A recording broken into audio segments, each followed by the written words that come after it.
Selamat datang lagi di podcast Biar Lega bersama saya Gilang Baskara, tayang setiap hari Kamis insyaallah. Mengisi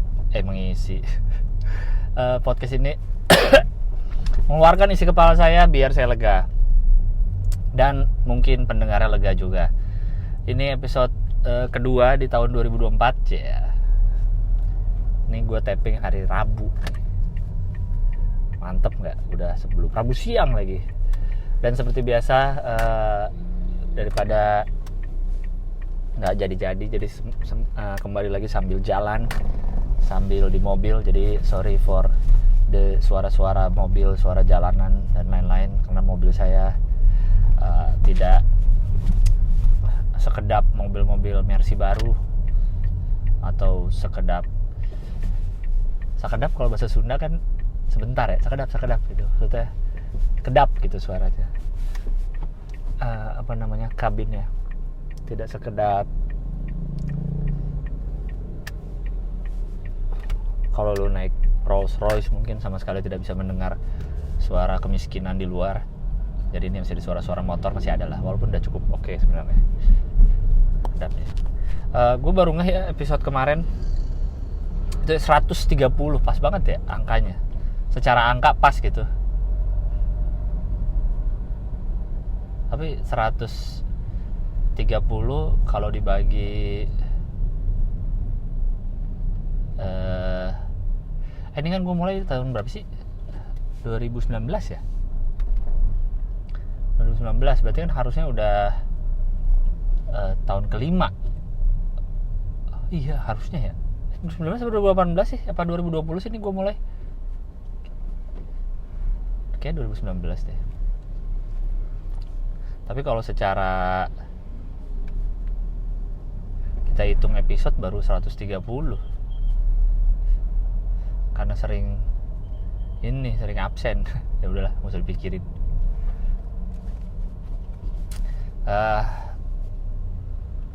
Iya 130 episode pas banget.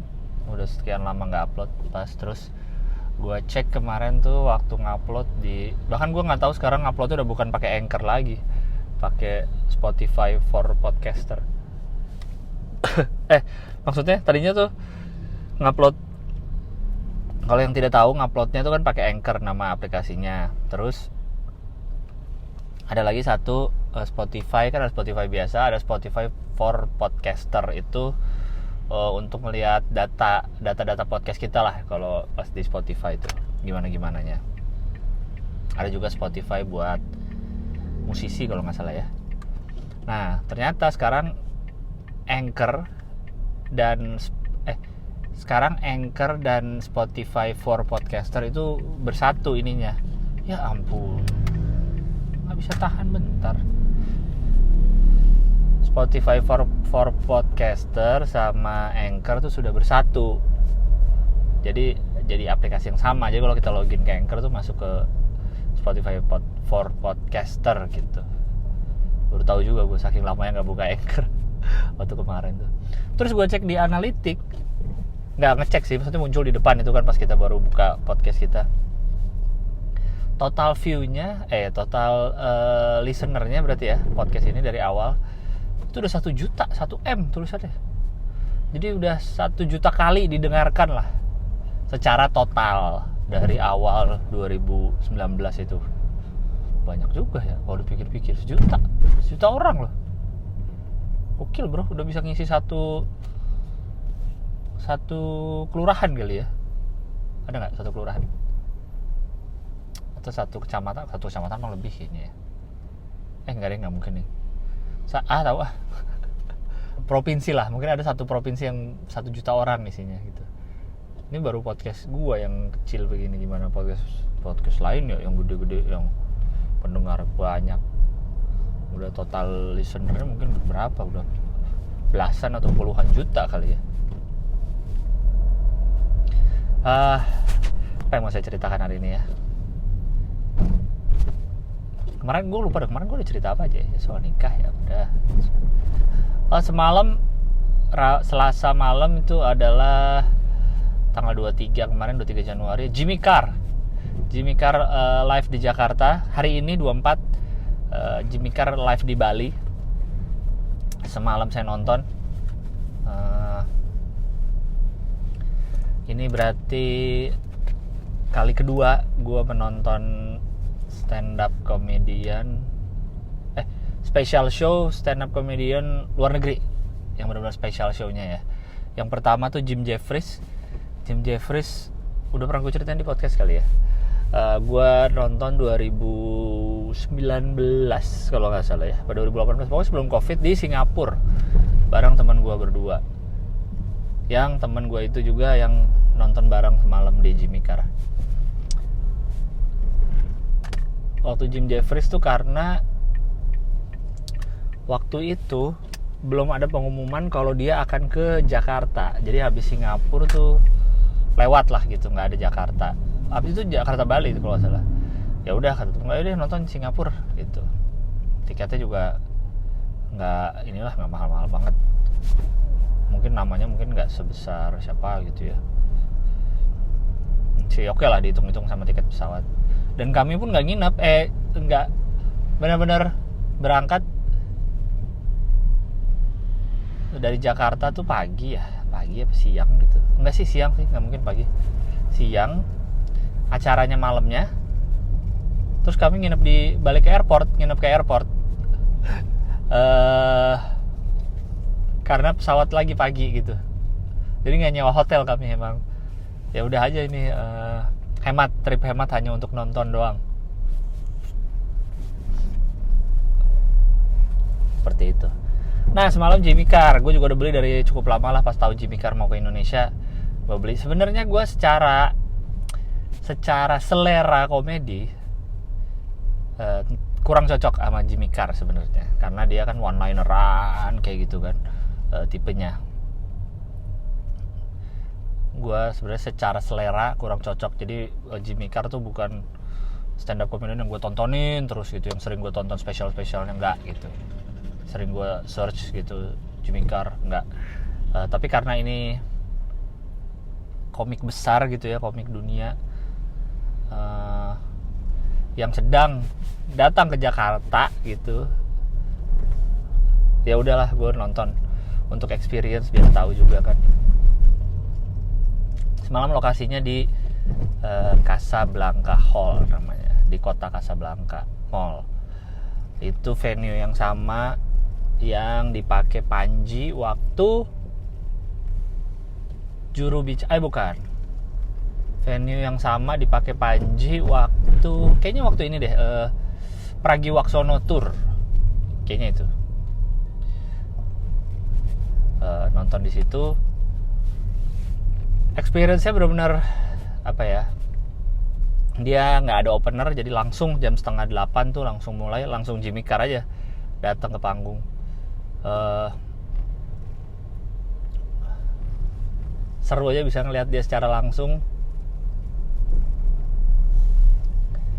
Dia kan materinya kalau kalian pernah nonton kan one liner gitu, nggak ada yang panjang gitu satu cerita. Ada sih beberapa one liner, jadinya beberapa one liner dalam satu bagian gitu. Kayak ini misalnya temanya soal apa bareng gitu, tentang itu. Tapi ya kebanyakan yang one liner aja gitu sih. Kalau gue sih sebagai performer juga, sebagai stand up comedian juga, adalah mikirin gimana ngafalin materinya. Karena kan kalau orang yang tipe komedi yang biasa gitu kan, kalau gue mikirnya kan bisa nih ngafalin sesuai tema aja. Habis ini gue misalnya bahas mobil, habis mobil gue bahas gedung, habis gedung nih gue masuk materi soal bahas celana gitu. Kalau ini kan one liner dan beda-beda mulu temanya gitu. Bisa tiba-tiba dia lagi bahas pedofil, atau bahas aborsi, atau bahas apa gitu. Kan karena pendek-pendek kan lebih susah ngafalinnya dong secara sistematis lah gitu. Tapi ya nggak tahu juga sih, mungkin dia karena memang mungkin otaknya cocoknya begitu, dan dia mungkin sudah latihan atau sudah membawakan materi itu berkali-kali, ya mungkin jadi gampang kali bagi dia gitu. Bagi gua yang tidak punya gaya yang sama, mungkin melihatnya wah ini gimana ngapalinnya ya gitu.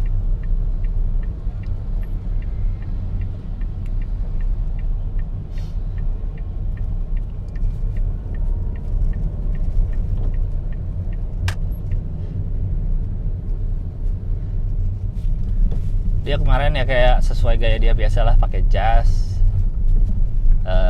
mic-nya yang skin tone, apa yang nempel di pipi itu, yang kayak mic Agnes Monica, yang kayak mic Gibran, terus dibilang ada feedernya di ke kuping. Jangan-jangan dia ada feeder ya ke kuping, Jimmy Carr. Makanya dia bisa hafal segitu panjang materi beat-beat pendek-pendek. Terus ininya sebelum kita datang kan gue datang kan open gate 6:30, mulai 7:30. Jadi gue datang jam 7 lah kalau nggak salah masuk ke venue. Di situ tuh ada gambar-gambar Jimmy Carr-nya di panggung, di layarnya. Ada ini nomor handphone. Jadi katanya lu boleh chat ke dia, ntar dibacain di panggung, mau chat soal, mau ngasih jokes, mau ngasih tahu kalau ada yang ulang tahun di penonton, atau mau ngasih tahu ada yang anniversary, atau apapun lah, boleh chat ke Jimmy Carr, ke situ lah, ada nomor handphonenya. Ntar ya bayar tol dulu.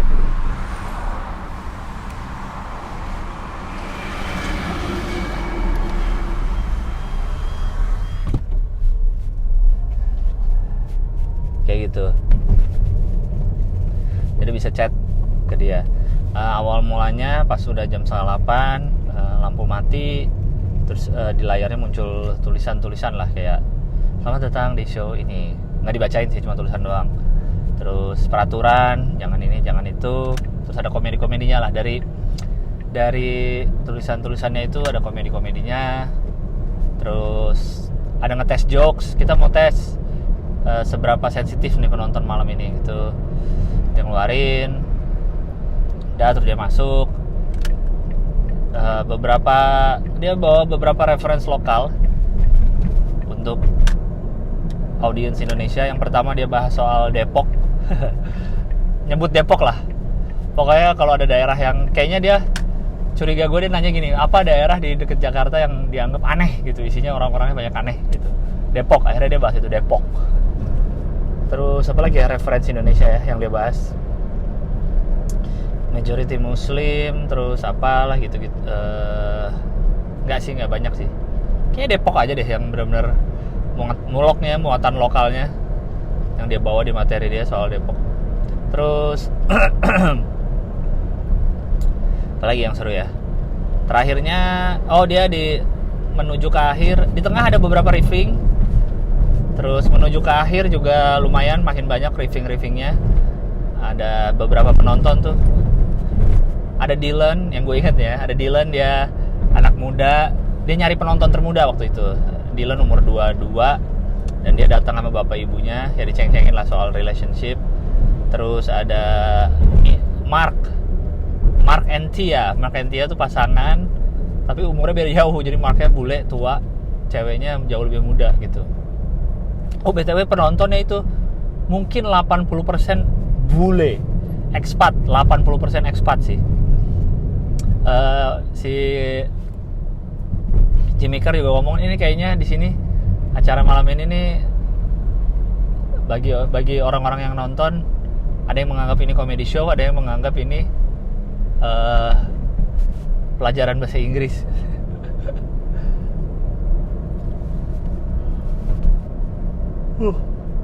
Tapi ya penonton 80% expat. Kayak dulu waktu gue nonton Russell Peter waktu pertama kali dia ke Jakarta di Istora, itu pun sama 80% kayaknya isi Istora tuh expat, dan expatnya itu India kebanyakan.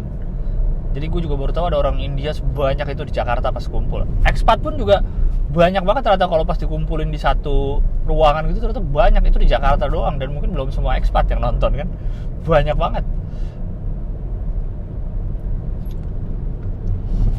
Itu ada Dylan, ada V itu apa ya, yang punya jual makanan kalau nggak salah. Ada Jackie itu yang vegan. Sampai apal gue penonton yang di riffing sama dia. Nah terus di sesi terakhir barulah dia ngeluarin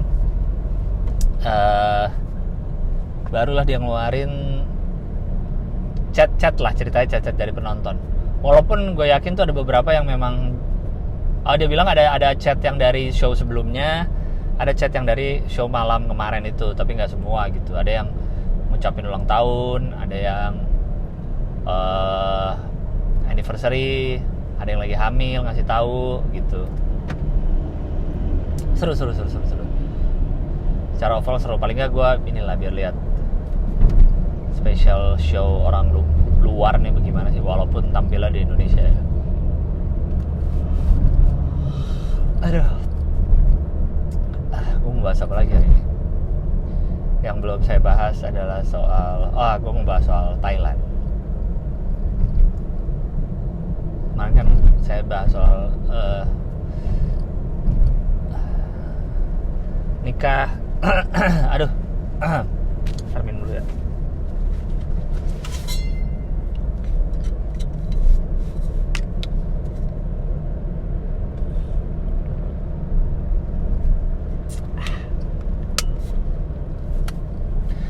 Jadi abis nikah tuh gua ke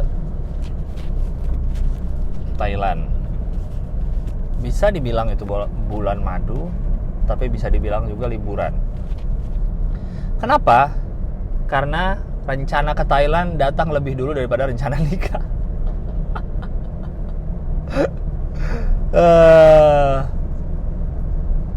Jadi teman-teman saya itu Uus, Boris, Diki udah mengajak lah untuk liburan akhir tahun. Terus ke Thailand. Terus karena si Uus sudah karena Uus habis syuting Comedy Island. Kalau kalian tahu ada program Comedy Island di Prime Video. Ada si Uus main di situ. Nah, dia tuh syuting di Thailand tuh full 1 bulan kalau nggak salah dia di Thailand, bulan-bulan November sih. Kayaknya bulan-bulan September atau Oktober 2023 tuh dia udah Thailand sebulan. Terus habis dia balik sini, terus dia bilang seru lah ke Thailand gitu, ayo deh gitu. Akhirnya rencanakan lah akhir tahun sekalian tahun baru. Terus tapi gue ada rencana kan mau nikah nih. Akhirnya diatur-atur lah tanggal biar saya sama Debbie nikah dulu. biar beres nih urusan nikah, sekalian ke Thailand, sekalian bulan madu berarti, walaupun liburan rencana awalnya, walaupun bulan madu. Gimana ya? Aneh memang. Akhirnya ke Thailand lah kami. Jadi gue udah pernah ke Thailand tapi waktu kecil. Ntar masuk privilege lagi nih. Udah cukup lama, kayaknya itu SD kali ya, apa SMP? Enggak, kayaknya SD deh, diingatan gue SD.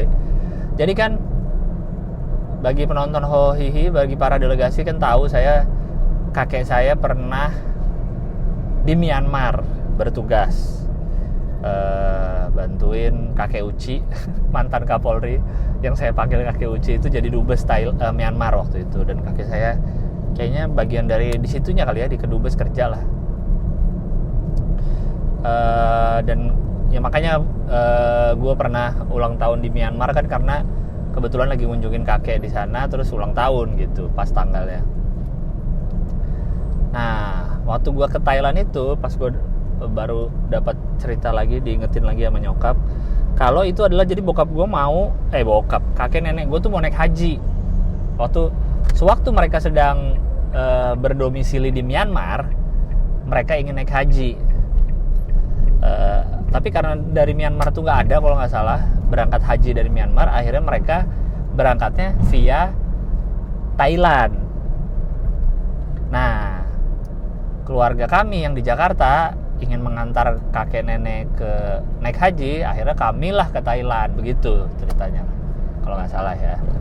Jadi itulah pertama kali saya ke Thailand SD. Jadi ingatan saya tentang Thailand, tentang Bangkok tuh sangat kecil lah, minim lah, agak lupa inget. Karena di ingatan gue tuh Bangkok tuh mirip sama Jakarta, nggak jauh lah gitu, nggak beda banget kayak kalau kita ke Tokyo kan, wow ini kayak di masa depan gitu. Ini nggak beda banget lah.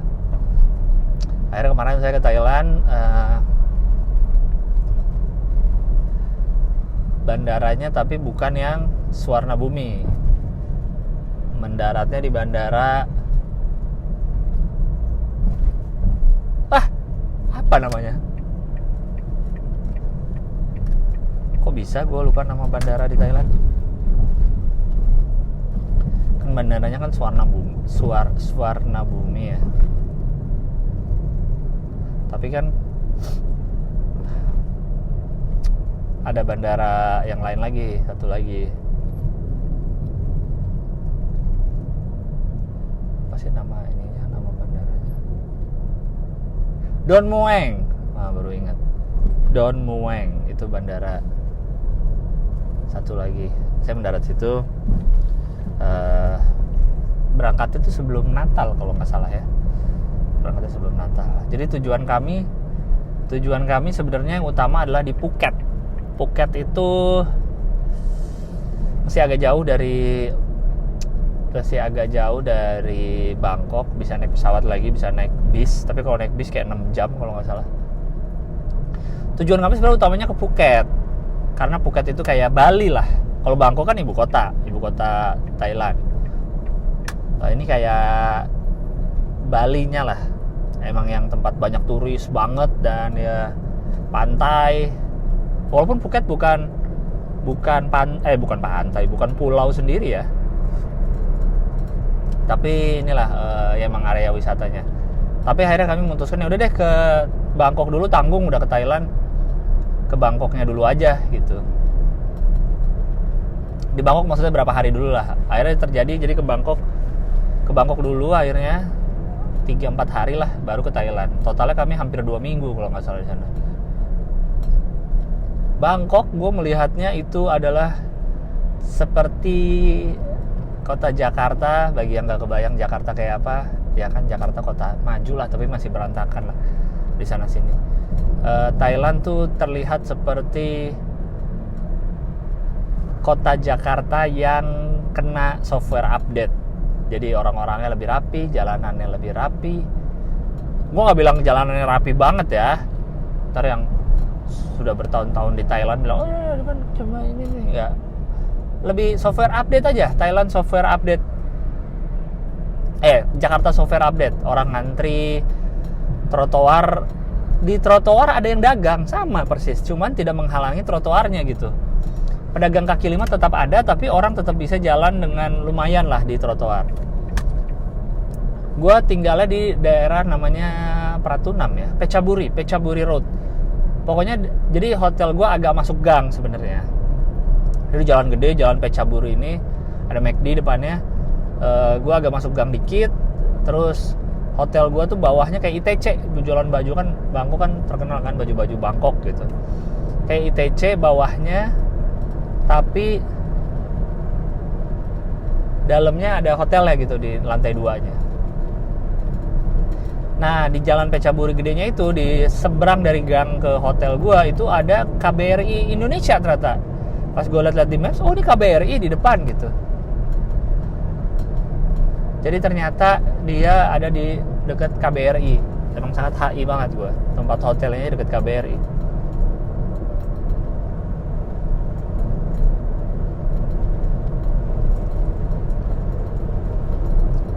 Terus ya nggak tahu ya, mungkin apakah ini kan sekali lagi ini kan yang saya alami ya, apakah mungkin saya merasakan trotoar rapi-rapi itu karena saya di jalanan utama.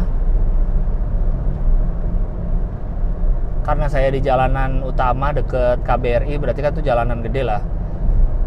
Jadi dapat trotoar yang lumayan bagus dan lumayan rapi lah atau gimana nggak tahu, tapi yang itu yang saya rasakan. Dan kan sempat jalan-jalan ke daerah-daerah lain juga kan, nggak ke daerah situ ya, emang oke lah. Kaki lima ada, jadi nggak yang langsung maju banget bersih, tidak ada kaki lima, nggak, kaki lima ada, tapi rapi gitu. Kebetulan banget juga itu ternyata jalanan saya itu pusat, depannya tuh ada Platinum Mall, sebelahnya ada mall apa namanya ya, Desember, apa ya namanya, pokoknya nama bulan deh, nama mallnya itu. Terus ke kiri lagi dikit tuh mall apa, Bangkok Siam Square ya, apa sih? Pokoknya di situ ada mall yang 4 mall besar Bangkok nempel gitu, gabung semua, bisa ada kayak jalanan nyambungnya yang Siam itulah nama mall itu. Nah itu ternyata di situ juga Jadi ternyata memang jalanan yang tempat saya tinggal itu dekat dengan Mall Just Tip. Jadi si Mall Platinum dan lain-lain itu sangat terkenal dengan baju-baju yang harga-harga murah, dan emang yang pada Just Tip Bangkok tuh pada ke situ semua ternyata. Gue pun nggak tahu ya, karena hotelnya kan yang mesenin bininya si Tika, istrinya Uus, jadi dia yang tahu lah. Jadi gue nggak tahu kalau daerah itu, oh ini daerah turis banget gitu, daerah rame. Si Platinum Mall kayak contohnya, itu mall mungkin gue agak lupa ya, 8 lantai lah kurang lebih, 8 lantai. Kalau ngeliat dari directory di bawah ya, mungkin 6 lantainya tuh cewek, baju cewek. Jadi baju cowoknya tuh cuma dikit aja, disisain 2-3 lantai. Terus paling atasnya ada food court, karena gue sempet makan di atas juga. Di bawahnya juga ada kayak street food gitu, street foodnya jadi rapi kayak gitu. Jadi itu emang pusat ada, kenapa gue serak banget ya, pusat Just Tip lah ternyata di situ. Dan waktu di Bangkok ketemu delegasi Ho Hi Hi yang di sana 2 orang.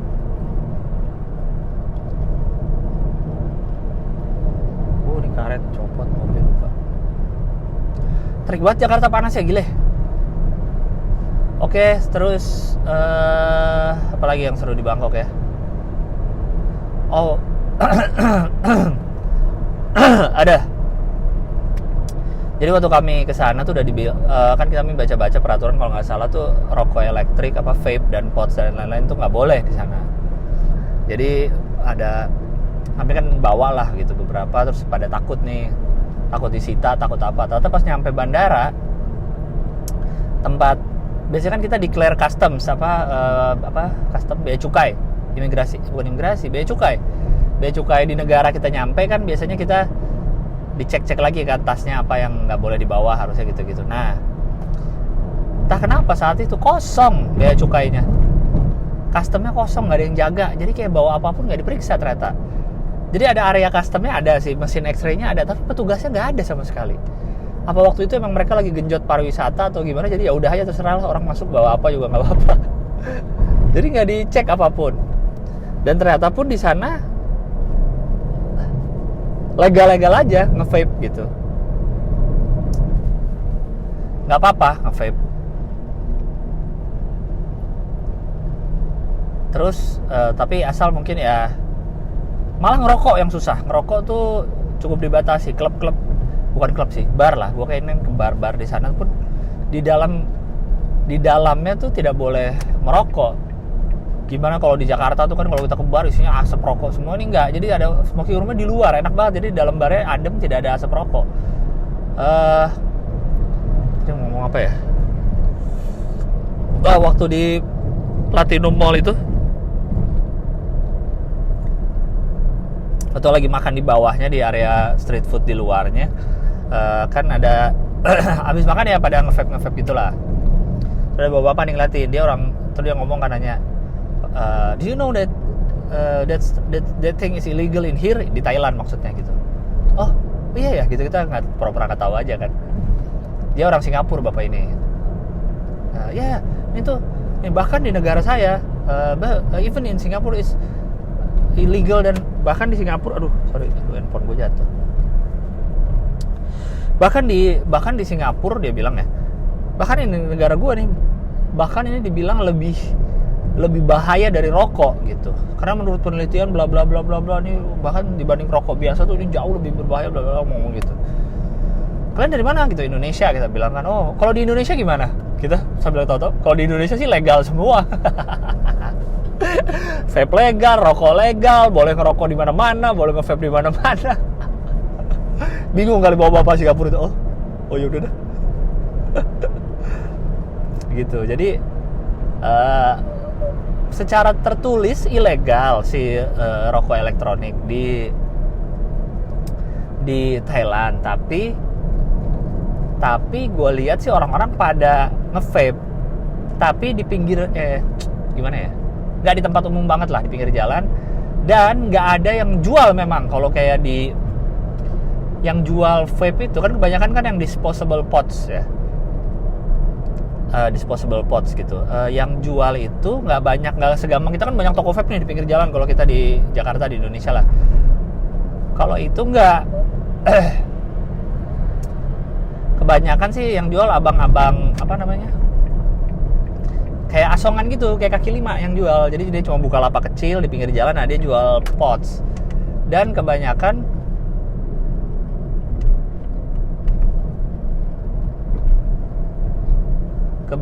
itu jualnya yang disposable. Jadi pots lah ya nyebutnya ya. Yang vape gede-gede gitu, yang sampai banyak bisa trik-trik itu nggak ada. Atau gua nggak lihat kali ya. Kayak gitu. Dia bilang ini ilegal loh ya. Terus di Bangkok juga gue ngelewatin nama area namanya Kaosan Road ya.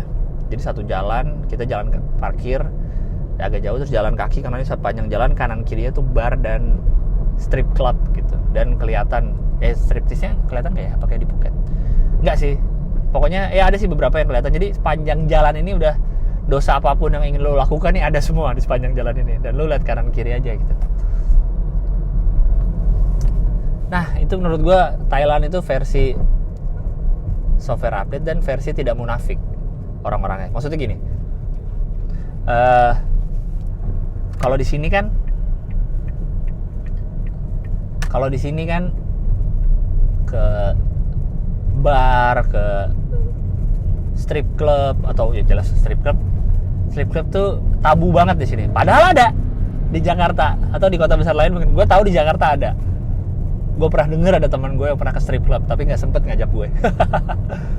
Gue tahu di Jakarta ada strip club tapi tertutup dong. Terus kayak tabu. Karaoke pakai LC, pakai cewek-cewek itu tabu dong. Tapi kita tahu ada instansi-instansi yang entertainnya minta ke tempat-tempat seperti itu, ya dong. Walaupun di luarnya mereka bilang suci, saya rajin ibadah, ya dong. Nah kalau di Thailand ya udah aja gitu. Ini ada area gue bikin, ini isinya bar dan strip club nih, terserah dah lo. Nih di gua iniin apa namanya, di areain lah, dikasih kawasan itu gitu. Itu sih kalau gue lihat ya. Kalau munafik itu kan kalau kita di depan ngomongnya aku tidak melakukan ini, aku baik, aku suci, ternyata di belakang itu wow dilakukan semua.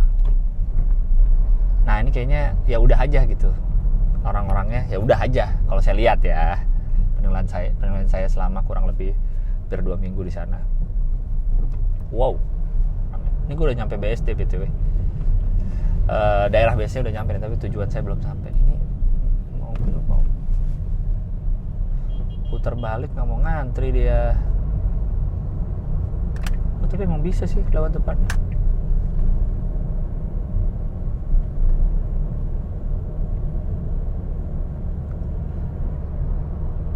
Terus lanjut ke Phuket. Nah Phuket ini emang tempat wisatanya. Gue naik pesawat akhirnya. Jadi ada rombongan, ada Uus naik bis karena dia udah pernah naik pesawat, jadi dia pengen nyobain naik bis. Naik bis tuh mana putar baliknya? Apa gue kelewat?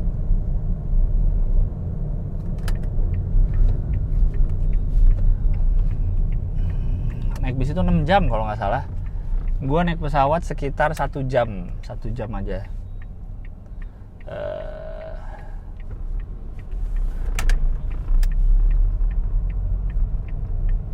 Gue baru tahu kalau di Thailand itu pas masuk ke, kan X-ray sekali kan, pas udah mau masuk ke boarding room itu, pas di X-ray di boarding room ternyata tidak boleh bawa minuman sama sekali. Kalau di sini, sejauh ini sih gue kayaknya baru sekali bawa minuman nggak boleh gitu. Air putih itu nggak boleh masuk ke boarding room, tuh nggak boleh. Jadi pilihannya harus beli di dalam. Gue nggak tahu ya, kan gue belum pernah ke seluruh negara di dunia ini ya obviously. Tapi gue baru tahu kalau sejauh ini gue ke airport yang gue pernah gitu, baru tahu kalau air minum tuh tidak boleh setelah masuk ke area boarding room tuh tidak boleh bawa air minum. Jadi gue yang ada di botol harus dibuang gitu. di tumbler harus dibuang, dikosongin kayak gitu sih. Itu saya baru tahu gitu.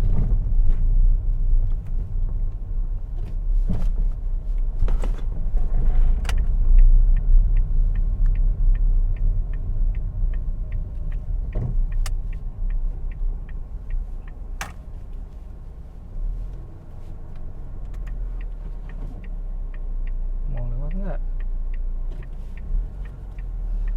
Mau parkir nih.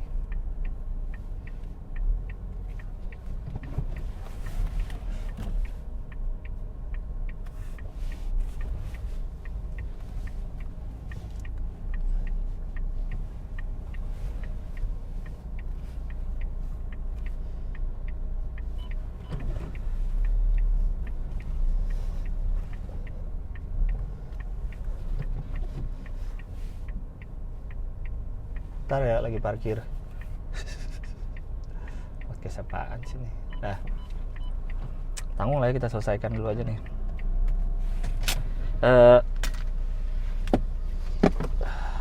Sampai mana tadi? Iya, 1 jam. Nggak boleh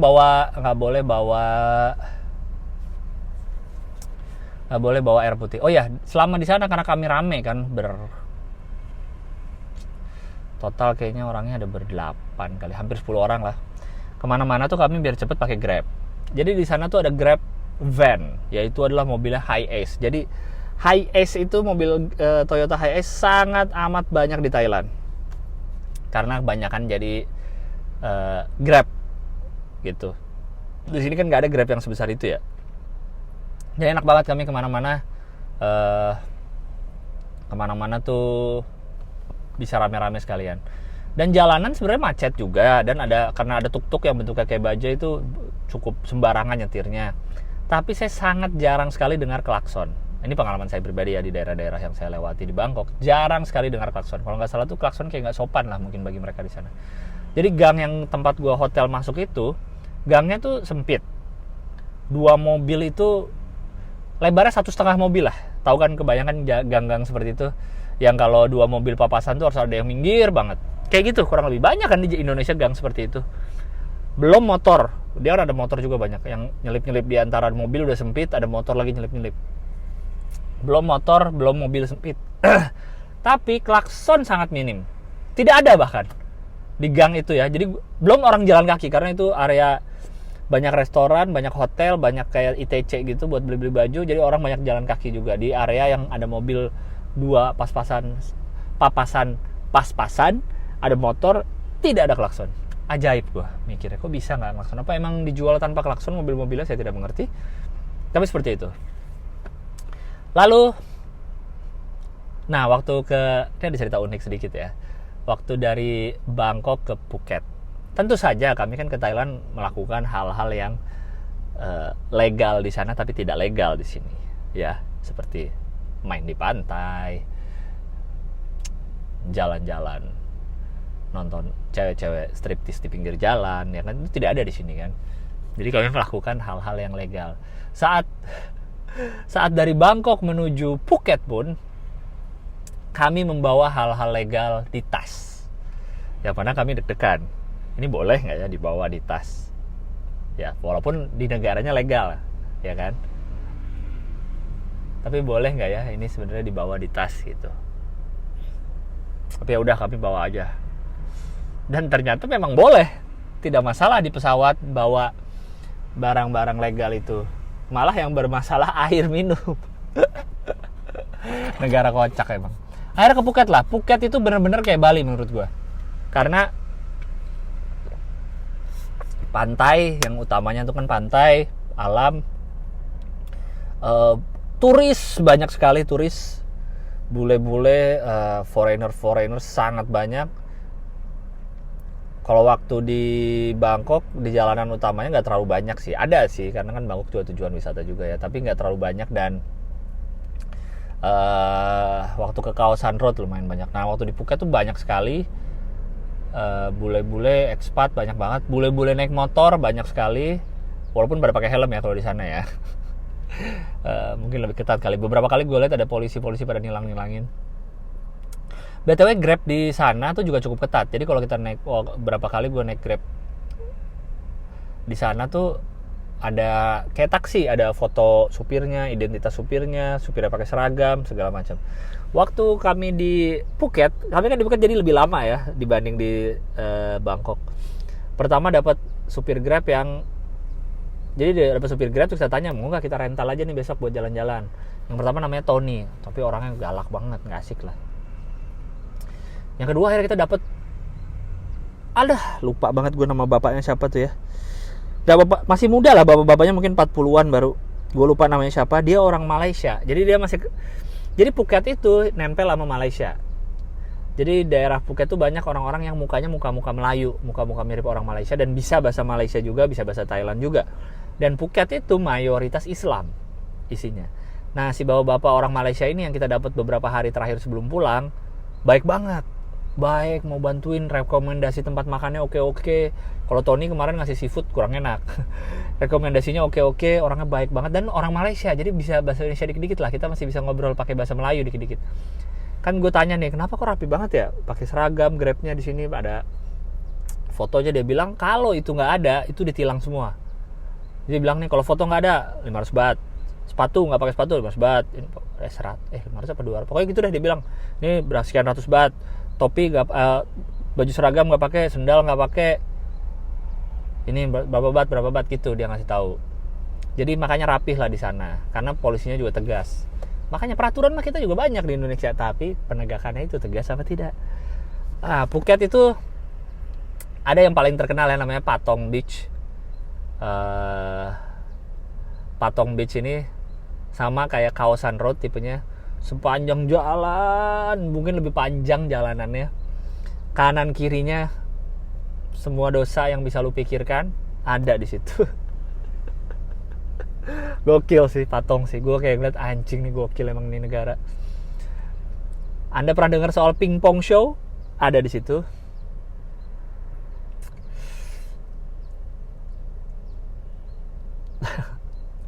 Ajaib lah, pokoknya itu negara ajaib. Di hari-hari terakhir sama itu juga aspalnya bagus. Jadi tuh jalanannya cukup berbukit-bukit lah si Phuket ini ya. Jadi kayak penginapan kami tuh ada di sisi bukit yang satu, terus area yang Patong dan lainnya ada di sisi bukit berikutnya. Kalau mau ke tempat makan apa yang mau kita cari ini ada di sisi mana gitu. Jadi jalanan kalau lewat tengahnya tuh kayak berbukit-bukit gitu.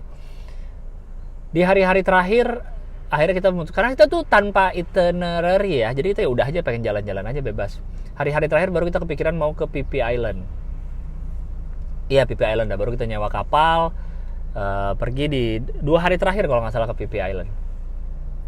Kayak gitu, nyobain pasir, ada pantai yang pasirnya kayak tepung, bener-bener kayak bubuk susu, halus banget.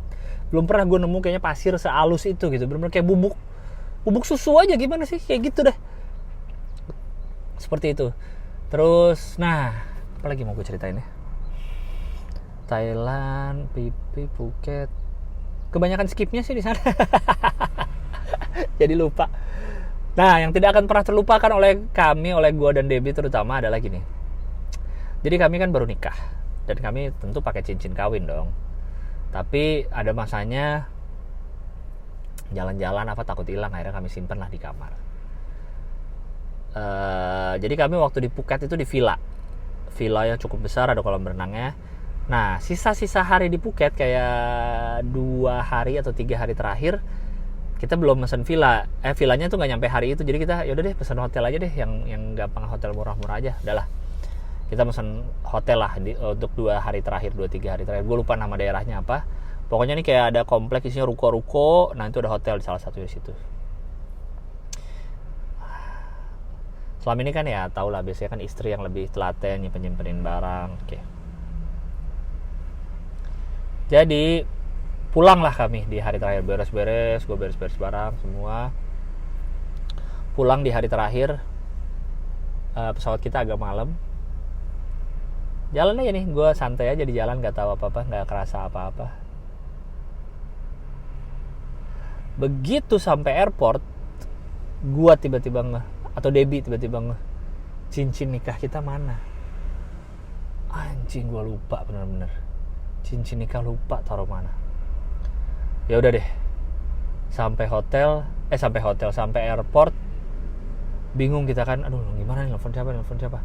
Akhirnya nelfon si supir kita, orang Malaysia, orang baik itu, karena kan dia bisa bahasa Thailand, biar omongin ke hotelnya gimana nih, ada ini nggak, ada cincin nggak, gini. Terus akhirnya gue juga sambil nunggu respon dari dia, karena dia lama, gue nyari di Facebook, karena dia kayaknya lebih, tempat-tempat di sana tuh lebih ke Facebook daripada ke Instagram gitu ya. Gue cari nama hotelnya di Facebook, gue telepon, nanya di kamar ini ada cincin nggak. Terus minta telepon lagi setengah jam kemudian. Ternyata dia nggak nemuin cincin sama sekali di kamar. By the way, itu sambil gue ngurusin cincin, sambil kami ngurusin check in yang lamanya, nauzubillah min dzalik. Jadi kita datang berjam-jam sebelum penerbangan. Jadi kita punya banyak waktu, kita santai, bisa makan dulu, bisa apa dulu, santai banget, karena kita emang udah sangat tepat waktu, jadi santai. Jadi kita lagi check innya lamanya setengah mati. Jadi bagasi kami kan banyak, dan ada yang over bagasi lah. Jadi kayaknya petugas check innya nih agak baru, orang baru lah, petugas check innya baru. Dia bingung kalkulasiin bagasi kita overnya berapa dan harus bayar berapa. Dia tuh bingung kalkulasiin itu. Jadi lama banget, sambil lama banget itu gue ngurusin cincin. Akhirnya anak-anak nyari makan di luar, karena kan restoran banyaknya di area boarding room di dalam ya. Setelah check in di luar kan gak terlalu banyak restoran di Bandara Phuket. Dan di bandara, ya biasanya kan emang bandara tuh banyak kan di dalam lah. Lama banget, dia kayak bingung kalkulasiin. Pertama mahal, dikalkulasin jadi super mahal. Terus kaget kan, dia hitung lagi, dia nelfon. Bayangin, dia nelfon kuping kanan kiri nelfon, lu bayangin. Jadi satu nih cewek, dibantuin lagi sama temannya cewek, dia nelfon bosnya, dia sambil nanya nih gimana sih perhitungannya kalau over bagasi segini tuh gimana. Wah kacau. Sampai akhirnya kayaknya si mbaknya juga udah mau nangis sebenarnya. Gue sampai, kita mau marah mau apa, tapi mbaknya juga kayaknya bingung gitu, nggak tahu, orang baru nggak tahu gimana, bingung. Sampai akhirnya kita bisa check in, dan ternyata bayarnya memang tidak mahal.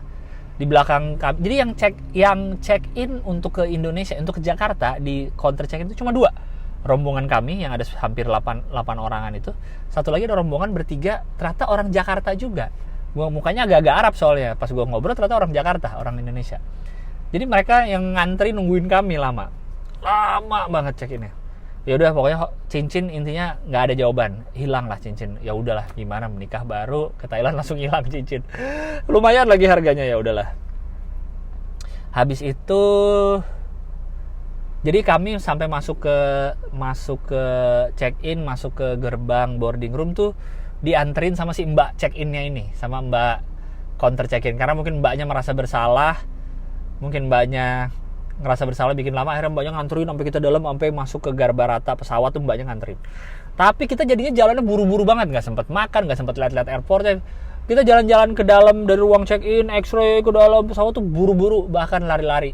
Jadi pas sudah mau di Garbarata kita lari-lari, walaupun kata mas-mas yang jaga udah tenang, belum kok gitu. Lari-lari banget. Aduh, gila banget. Jadi kita tadinya udah mengeluangkan waktu banyak, jadinya nggak santai, jadi buru-buru ternyata. Jadi ternyata yang mau ke Jakarta dari Phuket itu sedikit. Cuma kami doang, 2 rombongan itu. Memang sedikit. Banyaknya yang dari Bangkok. Jadi pesawat kami kan ke Bangkok dulu, transit beberapa jam baru ke Jakarta. Nah, yang pasti Bangkok, orang Jakartanya banyak. Gitu. Jadi pas kita transit di Bandara Bangkok ke Don Mueang lagi, ya di situ kita santai-santai. Lumayan lama tuh transitnya.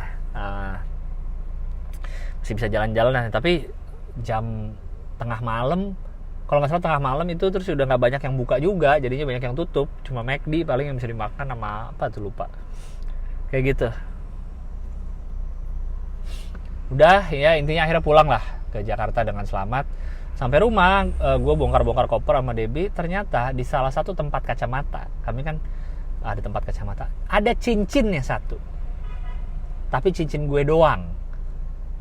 Emang selama di Thailand tuh kalau di kamar waktu di villa tuh kalau nggak dibawa cincinnya kami taruh emang di tempat kacamata gitu. Cuma emang skip aja tuh waktu di hotel, entah gue taruh di wastafel waktu cuci muka atau mandi atau apa gitu. Jadi itulah yang skip entah di mana. Ternyata nemu 1 cincin gue, yang mana yang pasti itu Debbie yang rapiin, karena Debbie yang rapi-rapi taruh di tempat kacamata. Jadi sampai sekarang pernikahan kami sudah setahun lebih, alhamdulillah sudah punya anak. Cincin pernikahan hanya 1 punya gue. dan hilang di Thailand saat baru 2 minggu menikah atau 3 minggu menikah udah hilang cincin.